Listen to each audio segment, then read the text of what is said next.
for mudar Marvel, a primeira parte do filme, você se lascou, mas daqui a pouquinho o diretor, que chama Jesus Cristo, ele vai fazer uma nova parte do filme. Aí você vai ver que tudo aquilo que você perdeu na primeira parte, você vai ser vitorioso na segunda. Amado, o diretor Jesus, ele nunca faz com que a aventura seja uma desgraça. A aventura no filme do diretor Jesus, ela é sempre com você ganhando. Creia nisso. Nós somos filhos de Deus. Nós somos os mocinhos de Deus e as mocinhas de Deus. Creia nisso. Nós somos, tá? Não aceite a derrota. Olha que interessante. Voltemos lá para o texto de Coríntios. Olha como é nosso Deus, é fantástico. Deus é maravilhoso demais. É absurdo aquele texto ali, amado. Depois, se você leia, reflita em casa, é lindo demais. Olha o que Paulo fez. Ele chega, eu quero te contar uma história, para que você entenda bem. Ele estava em Atenas. Atenas simplesmente era a maior cidade daquela época. Atenas seria uma Nova York hoje, que é a maior cidade do mundo, quase, né? Mas Atenas era o centro cultural. Toda a cultura ia para lá. Era o centro de informática. Atenas era o Vale do Silício. Quem usa o Vale do Silício é o Vale da Informática, onde tem as melhores inovações de informática nos Estados Unidos, se não me engano, na Califórnia. Atenas, amado, era a cidade. Tudo que você queria saber, aprender, você ia para Atenas. E olha que interessante. Em Atenas, você não podia pregar também a um Deus que já não existisse lá. Aí Paulo, olha que interessante. Quando eu e você temos compaixão dos perdidos, Deus, ele sempre vai nos dar uma maneira de falar com os outros. Entenda bem, amado, isso é muito forte. Quando realmente você tem compaixão, quando você sente a dor, o sofrimento daqueles que estão se perdendo, Deus sempre vai arrumar uma maneira de você falar. Paulo não podia chegar e pregar Jesus. Por quê? Porque se ele pregasse um Deus que já não existisse lá, Roma também tinha essa lei. Você era decapitado. Olha que interessante.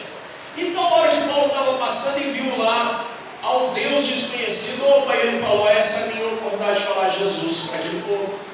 Olha que interessante. Amados, Atenas é igual a zona sul de São Paulo. Você vai lá, só tem casona, mansão, o povo só anda de nada, aqueles carros você acha que só existe na televisão, lá existe. Você vai lá, você fala: rapaz, que mundo é? Eu estou no Brasil? Pois é, tá.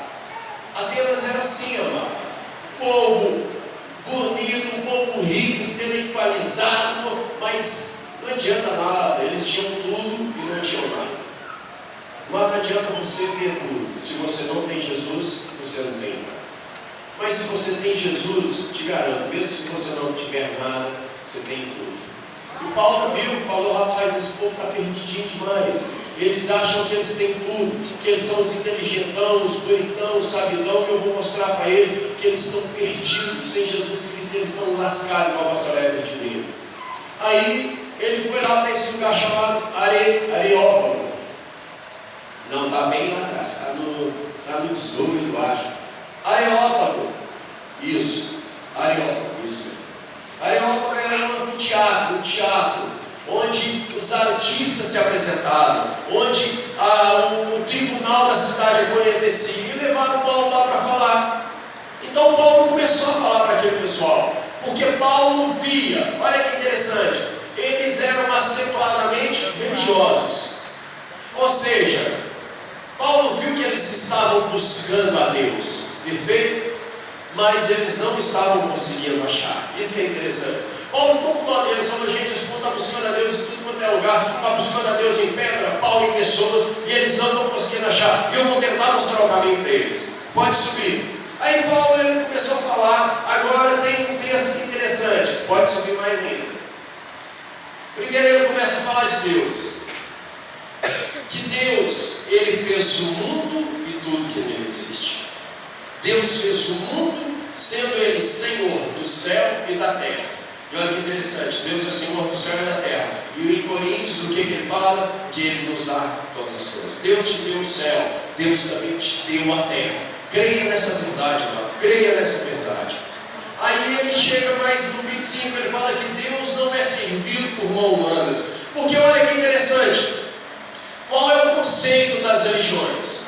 Você tem que fazer sacrifício para Deus, você tem que servir a Deus, você tem que fazer isso, você tem que fazer promessas, você tem que fazer, está vendo que eu expliquei para você que nem o jejum é para Deus, é para você? Você tem que fazer isso, fazer aquilo. O povo falou, não, vocês não entenderam nada.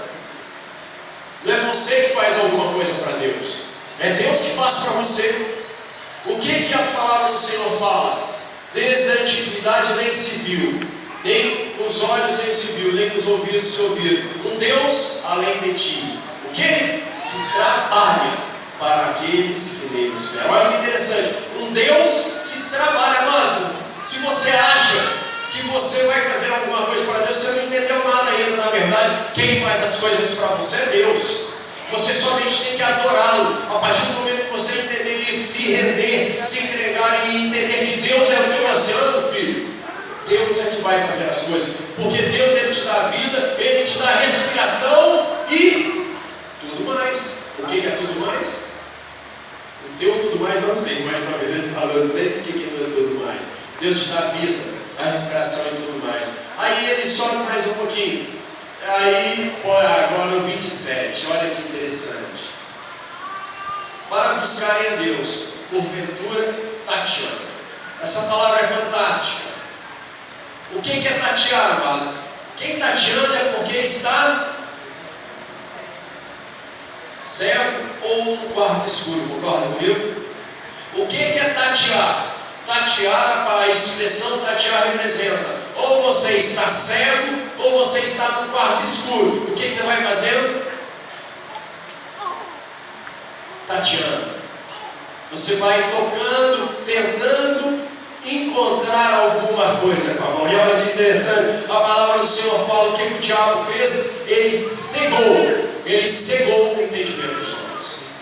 Por isso que muitos homens andam igual vem parada toda aí, amado, buscando a Deus, tentando encontrar a felicidade, tentando encontrar a alegria, porque eles estão tateando, eles estão caminhando, mas nunca eles vão encontrar. E quando eles não encontrarem aquele que dá a vida, a respiração e tudo mais, nós vamos entender, amado, enquanto os nossos olhos não se abrirem, enquanto nós não tivermos um encontro pessoal com o autor da vida e toda a cegueira, toda a escuridão sair da nossa vida, nós vamos sempre ficar tateando, nós sempre vamos ficar buscando e nunca nós vamos encontrar. Sabe por quê, amado? Porque nunca nós vamos achar na escuridão, na cegueira.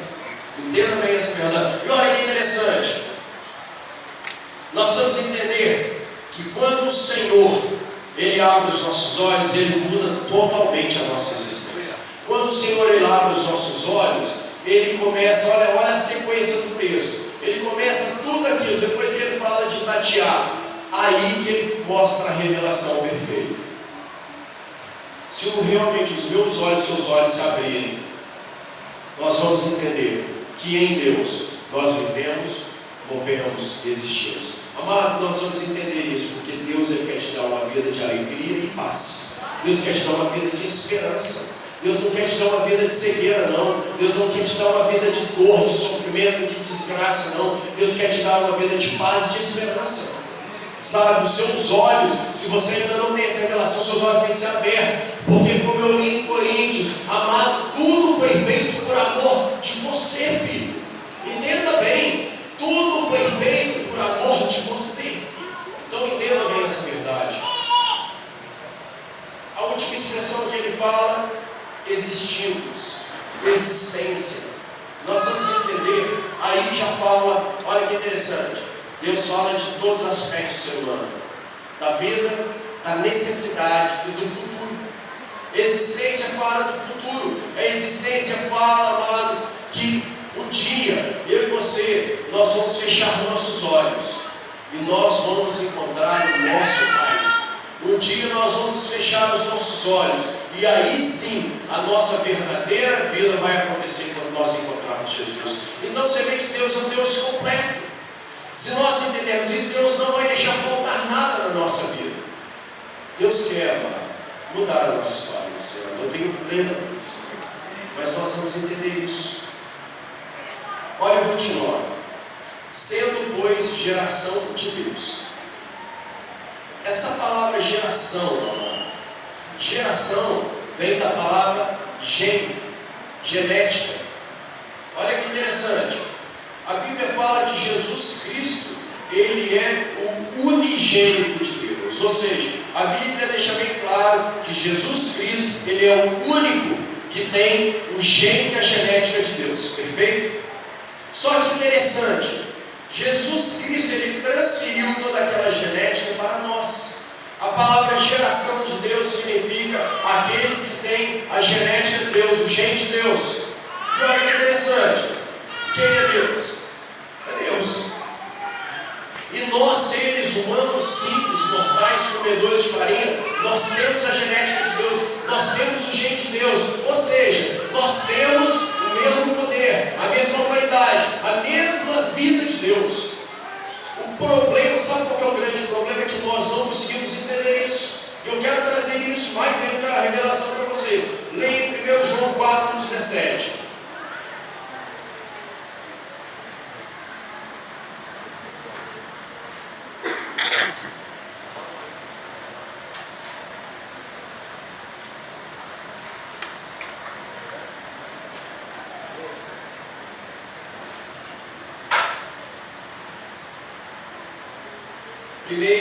Primeira João 4,17.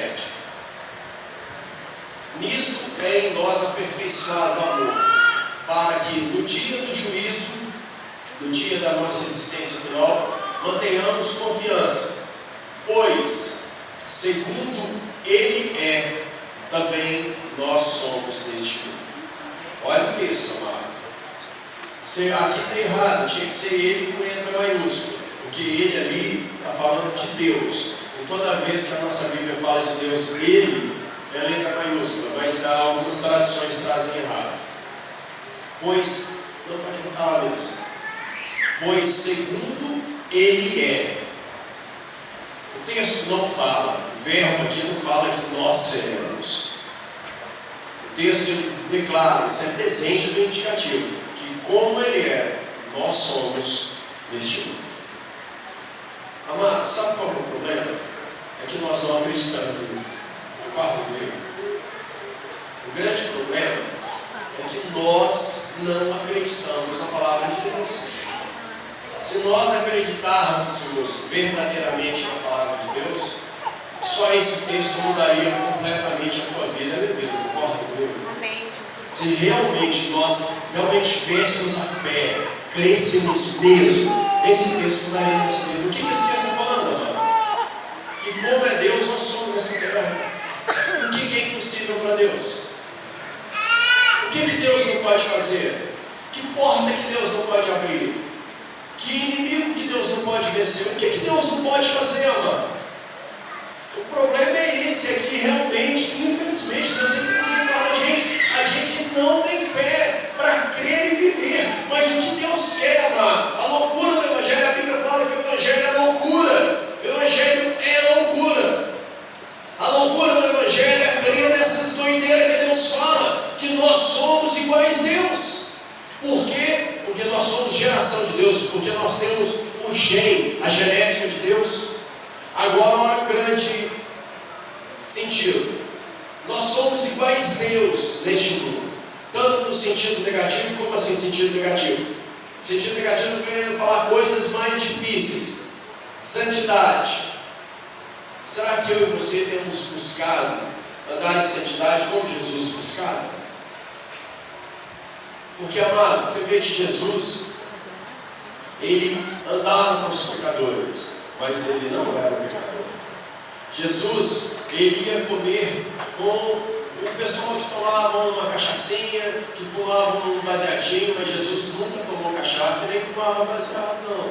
Você vê que Jesus, Ele buscava o perdido, mas Jesus nunca se perdeu.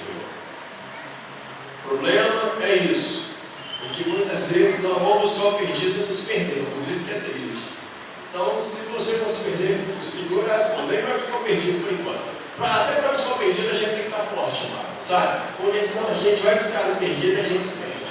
Sentido negativo são coisas que vêm nos oprimindo. Ou seja, nós temos que buscar andar em santidade.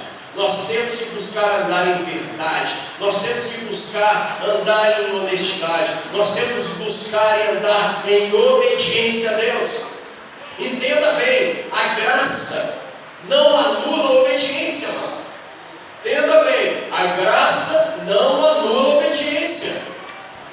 Nunca a graça vai anular a obediência. A graça que anula a obediência é uma desgraça, não é graça. Entenda bem, não é porque nós vivemos na graça que agora acabou a obediência. Não, amado, a obediência, assim como Jesus obedeceu a Deus em tudo, nós temos que andar em obediência. Temos que andar em santidade, temos que andar em obediência, temos que andar em reverência. Nós temos que buscar andar como Jesus andou. Agora também é o seguinte: assim como Jesus andou assim, nós podemos desfrutar daquilo que Jesus desfrutou. Nós podemos desfrutar do milagre. Nós podemos desfrutar do sobrenatural. Sabe, amado? Nós podemos desfrutar. Por que nós não temos desfrutado? O problema está em Deus? Não. O problema não está em Deus e o problema não está em Deus nos dar, porque Deus já nos deu. Olha que interessante. O problema não está em Deus. O problema também não está em se Deus quer nos dar ou não, porque já deu.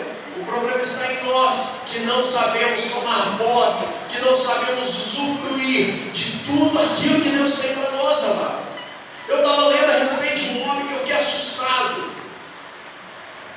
Eu não lembro o nome dele, só lembro da história dele. Ele era britânico, você tem ideia. Um homem simples que não sabia ler nem escrever. A esposa dele, que era uma pregadora da palavra do Senhor, ensinou ele a ler e escrever através da Bíblia. E o homem mais tímido do que tudo. Quando o Senhor tomou a vida dele, o Espírito Santo encheu a vida dele, amado, isso parecia um leão, você tem ideia. Um dia trouxeram um rapaz em um estado de câncer terminal, o próprio médico que trouxe ele. Você tem ideia? Aí a hora que o médico chegou, o médico estava lá, ele chegou, o que é que está acontecendo com esse rapaz tem? Aí esse rapaz está com câncer terminal. Aí a biografia porque tem um gordo no meio do cara. Aí o rapaz desmaiou. Ou morreu, não sei o que vai dizer, porque o médico acho que morreu. Aí o médico falou, você vai nos Estados Unidos, né, tudo processo. Você agora vai ter que ver com a família dele, porque você matou esse rapaz. Aí daqui uns 2, 3 minutos eu estava falando feito doido lá, Deus curou câncer.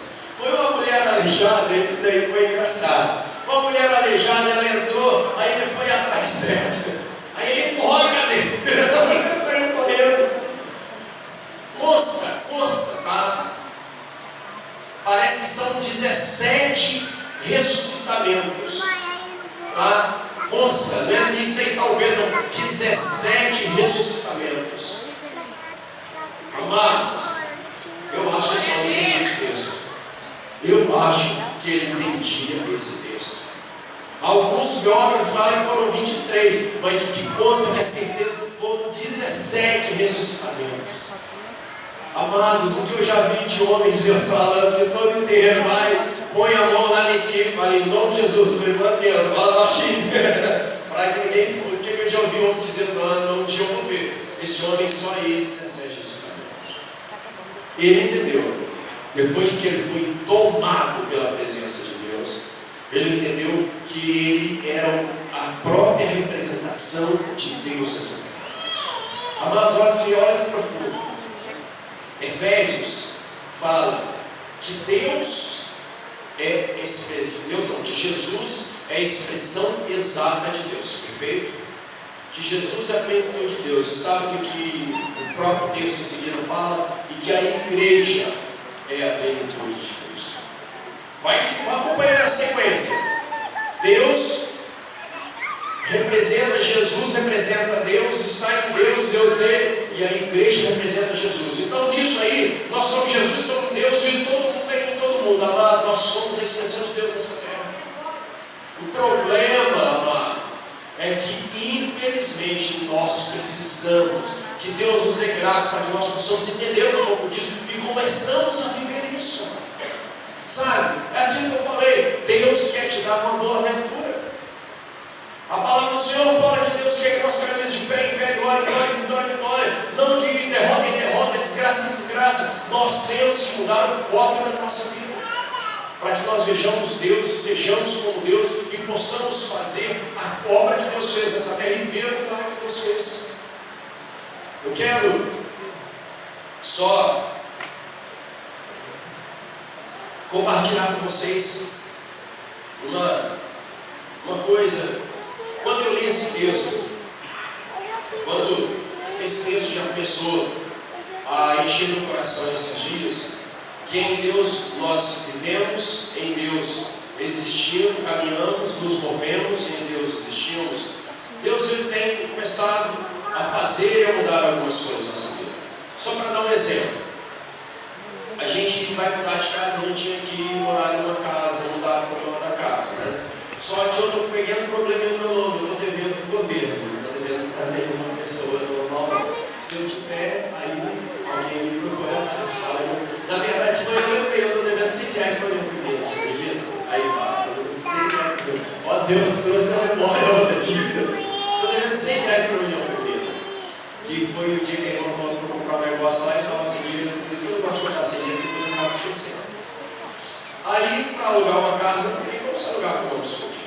Entre aspas. Meu nome não está sujo, normalmente eu falo para você. Meu nome, eu estava vivendo com o governo Receita Federal, mas eu já negociei e já paguei, glória a Deus. Só que demora um dia para o nome ficar legalizado, né? Aí, beleza, aí a gente tem que mudar de casa, aí você já viu mulher, né? Olhando para as coisas que se veem, não para as que não se veem.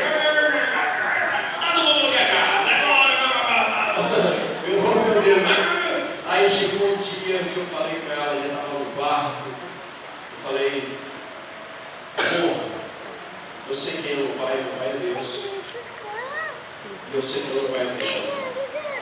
Sabe, porque a gente estava até vendo outras casas, e o que acontece? Não dá para a gente pegar uma casa muito pequenininha, que a gente tem um monte de pessoa de livro, tem um caminhão de livro.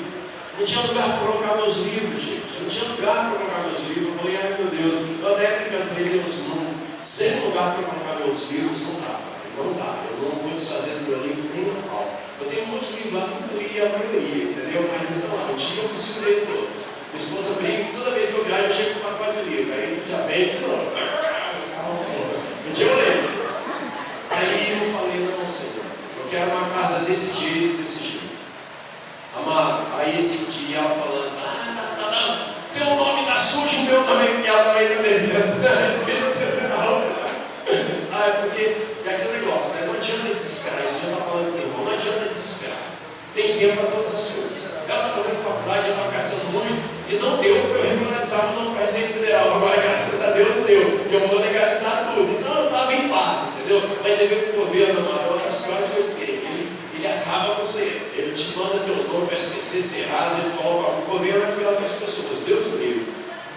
Aí ela, nem teu nome dá pra gente alugar a casa. Como que a gente vai alugar a casa? Eu, amor, eu não sei não, meu Deus, vai dar um jeito. Aí apareceu uma casa. Nossa, graças a Deus, ela vai dar a casa pra gente.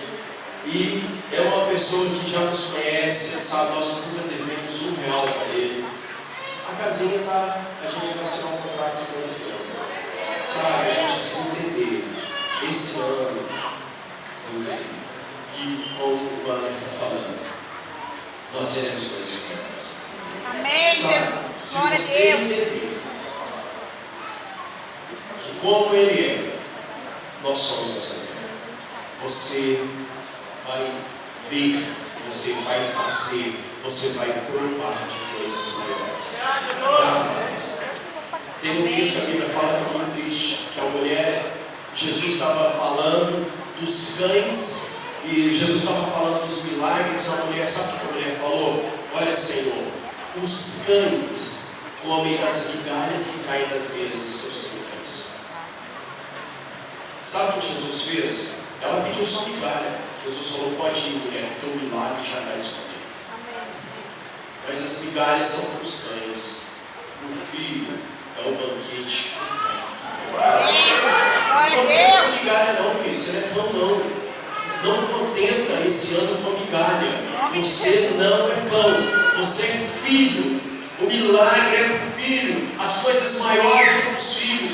Não se contenta em nome de Jesus. Que esse ano você não se contente com as migalhas, Caio. Que esse ano você vai e fala: Deus, eu quero provar do banquete todo. Eu quero comer o pão todo, Senhor. Esse ano, tudo aquilo que não apareceu